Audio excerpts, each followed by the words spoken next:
What's up, guys? Welcome to today's video. We're going to talk about something today that is a big topic in our hobby. And that topic is going far, getting out there.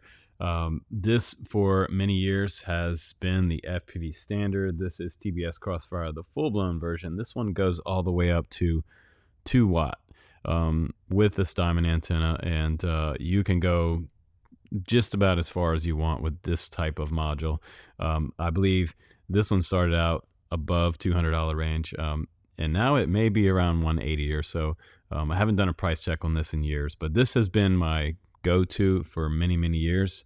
And now, with the dawn of ELRS becoming kind of mainstream, we're at a point where ELRS is starting to become very accessible.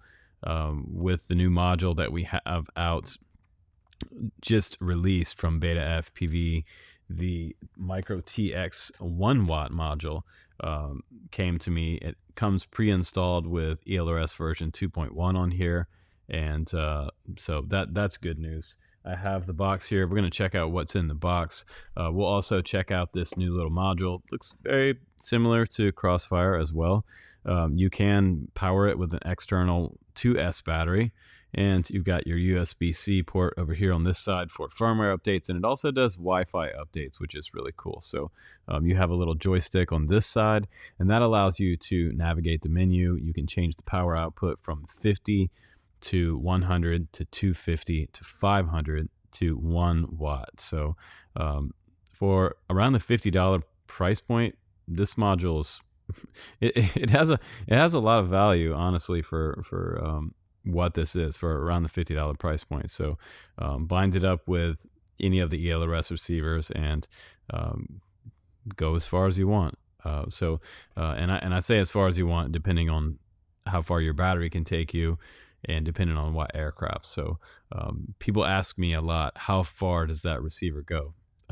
Sometimes it depends on the battery that's on board your aircraft. So if it's a long range plane, they can go 50 miles out, depending on how good you are at building, of course, and where you live in the world. Some of the videos online on YouTube, you can check out some of the Russian long range stuff. Those guys do some testing, and they go out 50 kilometers plus. Most of you guys are not going to do that. You're kind of backyard flyers and baseball field flyers. And if you just want something that's going to give you a little better penetration down through the trees, or if you're flying up the mountain, if you're doing some medium range flying and you just want a little more secure connection, you can crank it up a little bit. And you can do that on the fly with this. So that's pretty cool. We can go ahead now and we'll put this on the bench, and we'll look at this a little closer up, because I think this is probably one of the best values to come out in quite some time, especially for guys that want to fly range. You can fly anything on this. Little micros, whoops, micro brushless, 5-inch, 6, 7, and FPV planes as well. So pretty cool. Let's go ahead and check out the 1 watt version of the Micro TX from Betafpv. Here we go. Okay, guys, before we check out the module itself and I walk you through the exterior of the module and what's included in the box, I just wanted to show you the website and show you and explain to you the different versions that are available, because if you're brand new to this, maybe it's confusing for you and you're like, which one should I get? There's 4 different versions available. So right now, the first one that came out was the 2.4 gigahertz version. That one's 500 milliwatt, and that'll get you out there 5 miles plus. It has some serious range to it. It comes with that little ceramic antenna, and that one's $45.99. That's the cheapest one. They don't have a 1 watt version in 915 megahertz available yet. There's only a 2.4 gigahertz version for 1 watt at this point, but that price is $55.99, which is really still a pretty good deal. There's an 868 megahertz version, and most long range guys usually do 950 megahertz, and that one's 500 milliwatt. So I've seen Tyrannus X9D radios, internal modules, rocking somewhere around 100 milliwatt, and if you're running 100 milliwatt, that's most simple receivers I've tested, like the XM Plus with the GPS system, I've been able to get out there 1.5 miles on even something like an XM Plus. But that's flying up high and maintaining line of sight. That's not dipping down low through the trees, because in my experiences on those lower milliwatt settings for the internal modules, you will have a failsafe. And that's why these external modules are so great. And that's why a lot of people upgrade to using these on aircraft that they want to fly range. So you can grab that 2.4 gigahertz model version here. So, or the 500 if you're on a budget and you want to save a little bit of money. But let's just scroll down and show you the specs on screen right here. This little module can do many different types of packet refresh rates. It has an RF output power, again, 25 milliwatt all the way up to 500 milliwatt, and the largest version all the way up to 1 watt. So that's pretty impressive. It also has a USB-C port for updates, and it looks like it runs on recommended for the XT30 port. It says 5 to 12 volt recommended 2S battery, but it says it does not support anything 12.6. So don't try to charge up a 3S battery to 12.6 and plug it in. You have to be under 12.6. So in my opinion, don't even try to use a 3S battery. Just plug in an external 2S battery and put it somewhere on the back of your radio. If you're trying to fly for some time, on the weekend, if you're out on a camping trip, just bring yourself an extra 2S, say 1000 milliamp battery, like an extra radio battery, and that would be fine. You might damage it if you plug in a 3S battery, even though it says it's compatible, which is totally crazy. It does have an OLED screen on the back, again, that has that 5D button. And what I wanted you to see here is that the original version, that's 500 milliwatt version, does not have the backpack support on there. So the backpack support is going to link up to other FPV type of items coming up when they have that update available. Now, it also has dip switches on this 1 watt version versus the 500 milliwatt version does not. You can see on the back of that does not have it. So this one has it, and it will change your update. 1 to 2 are the dip switches for the update firmware. 3 to 4 dip switches in operating mode, and 5, 6, and 7 are dip switches on the update for the backpack series. So again, you can see there 5 to 12 volt they have, but again, I would run it on 2S, and then you have your signal port down there, ground, and NC there. You can see the menu there, and we're going to check out that menu here in a second. But mine didn't come with a ceramic antenna in the box. I only got that stick antenna. But let's go ahead now and check out the module itself. We'll plug it into the radio. I'll show you what's in the box, and we'll go ahead and get started with the unboxing part of this review. Here we go. All right, guys, this is the box that you get, the Betafpv Express ELRS module, and this is the 2.41 watt version, not the 915. I wish they would make a 915 version of the 1 watt. Maybe they'll watch this video, and you can let them know down in the comments below if you'd like to see that version come out. They might make it, they might not, but right now 2.4 is available at 1 watt if you want to go really far. So that's kind of cool that they released this one, because I feel like some of you guys had mentioned a while back that you wanted to see this one come out, and here it is. So you have that 5D position switch here. It goes all the way around in a circle, and that will allow you to go up and down in the menus and change things like the power on the fly, which is super cool. You've got your SMA connector up here. You've got your XT30 port there for 2S only, and we have the USB-C port right there. On the back, we have the dip switches, and right now they are set to the first 2 switches are down, second 3 and 4 is up, and 5, 6, and 7 are down. And like I said, there are buttons on the inside here. There is a built-in fan with LEDs, which is super cool. I think it's a pretty light module. It's way smaller than my TBS Crossfire module. Just to give you an example of what the two look like side by side. That's Crossfire. Very, very, very good, reliable module. But hey, now things seem to be changing. And this is wild to me that you now have something kind of on the heels of Crossfire here, that is extremely cheap and open source for the most part, unless these companies start tweaking the firmware to do their own things, and then it becomes more proprietary. So like Painless 360 said, that's kind of defeating the point of actually having it be open source. So we want to make sure that this remains open source and doesn't become proprietary. And that's the great thing about ELRS project, in my opinion. This also will support the backpack option on this one as well. So that's pretty cool. TBS Crossfire also has the TBS Cloud, which you can check out as well. And a micro TX module manual here. You get a USB cable for your firmware updates, and that's USB-C. And this is the ELRS Lite RX 2.4 gigahertz little receiver, micro receiver with that little tiny ceramic antenna as well.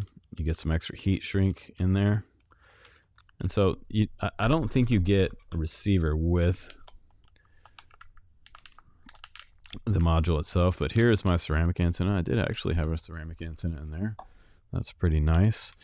So I can use, they give you two options. You can use the stick antenna or you can use the ceramic one. And just test it out yourself and see which one does better for you.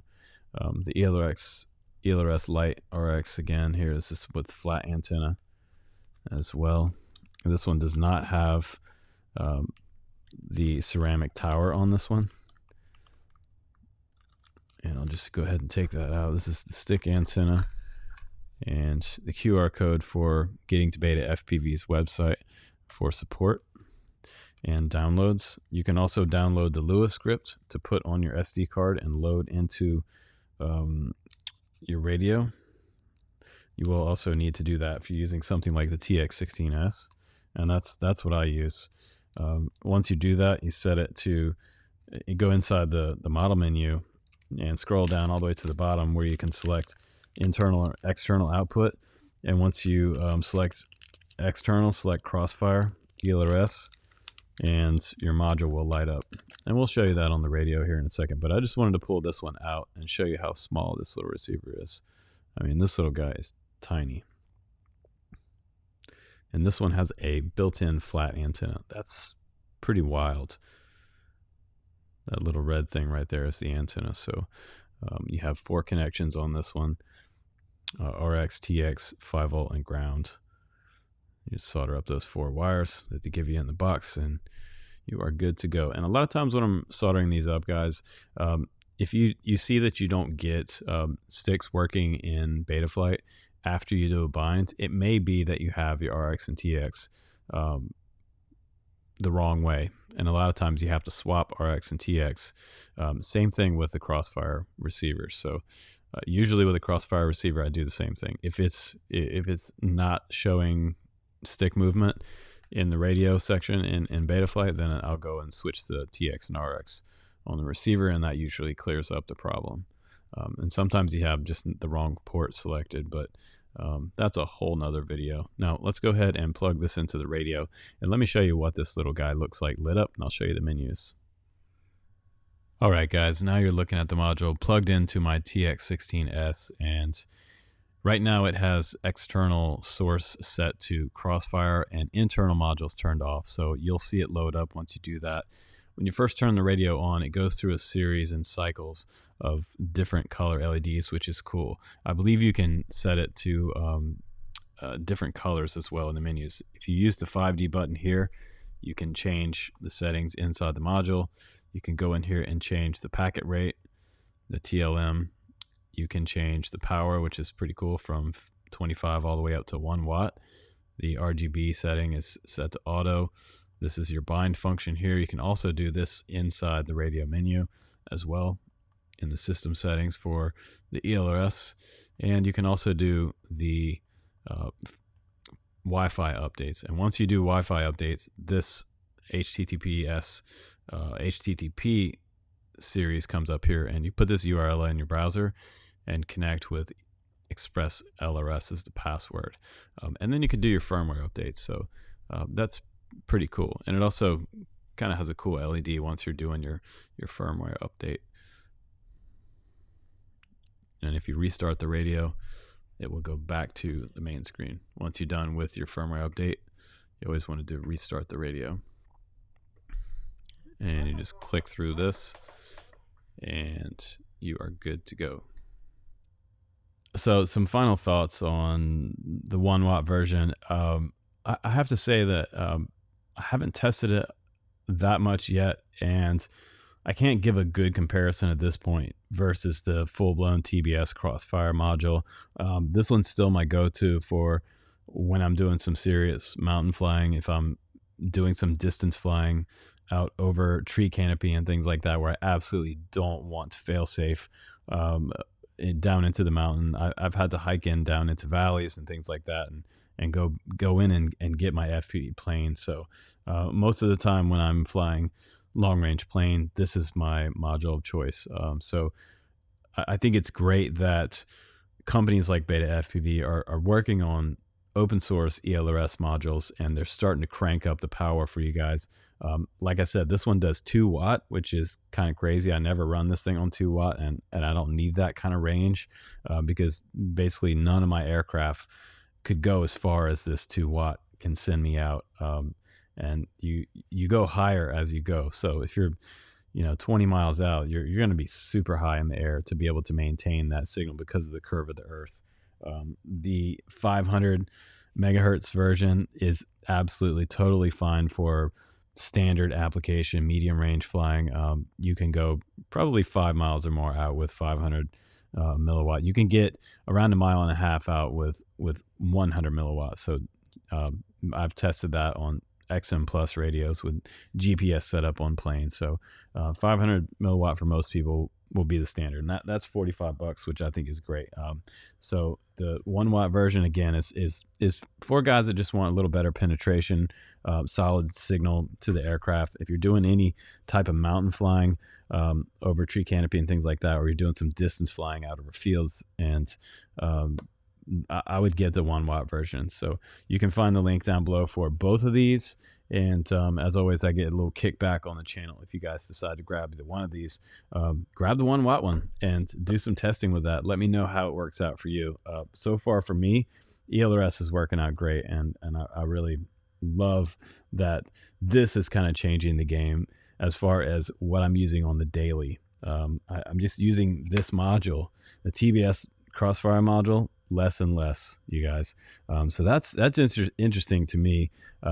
Tracers out there as well, but I'm using this module less and less, and it seems to be going the way of the buffalo as far as just a budget friendly version long range module. So this is interesting that this is out right now, and this is kind of changing things in the FPV community. So thanks to all the ELRS developers and Wesley and all those guys that have been working super hard on this firmware and to bring this to the mainstream of the FPV community. Guys, take care. I'm Justin Davis, and I will see you on the next one. Please subscribe. Bye, guys.